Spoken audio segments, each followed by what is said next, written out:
My grandmother Margie, though, was a young girl, I think, a young woman, but it was at the end of slavery.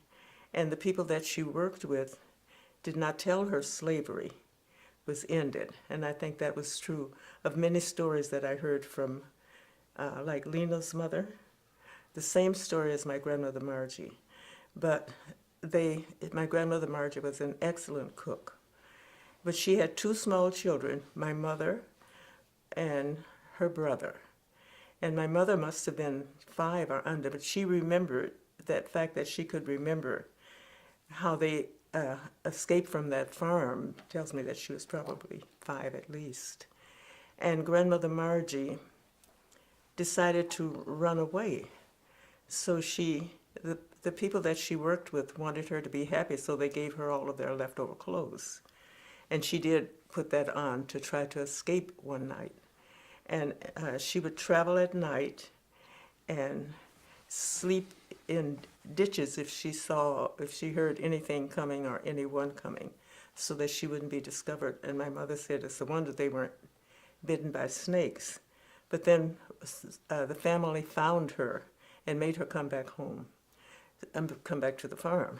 So she did and stayed a while, and she planned it differently. This time she wouldn't wear any of their clothes. She wore her own rags, and well-used clothing. And someone must have agreed to help her. But again, she went at night and got to a town called Cashado. I don't know in the south enough to know where that might be, in Louisiana. And it must have been in the Red River Valley. I remember them saying that. This person has suggested that she go to Ringgold, because my grandfather, great-grandfather, he would have been, had a huge farm and a lot of land, and they had found oil on his land. So she went there. She was smart enough to travel at night, to sleep in ditches so that nobody would, if she heard anyone coming or something, so that she wouldn't be identified. And I think everything that we've done since then is based on her initiative and running away from that farm and then going into Ringgold, which was the Red River Valley, and, having, my mother was already born, but having other children. So my mother was embarrassed by the story.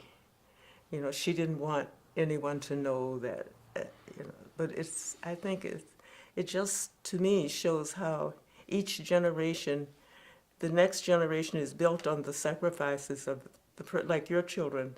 Their success is built on the sacrifices that all of you've made. But just think of the sacrifices that your grandparents made. I'm sorry that I didn't take a pen and pencil and write the story that she told me, but I didn't. I thought I would remember every detail. But I do remember how much I admired my grandmother Margie.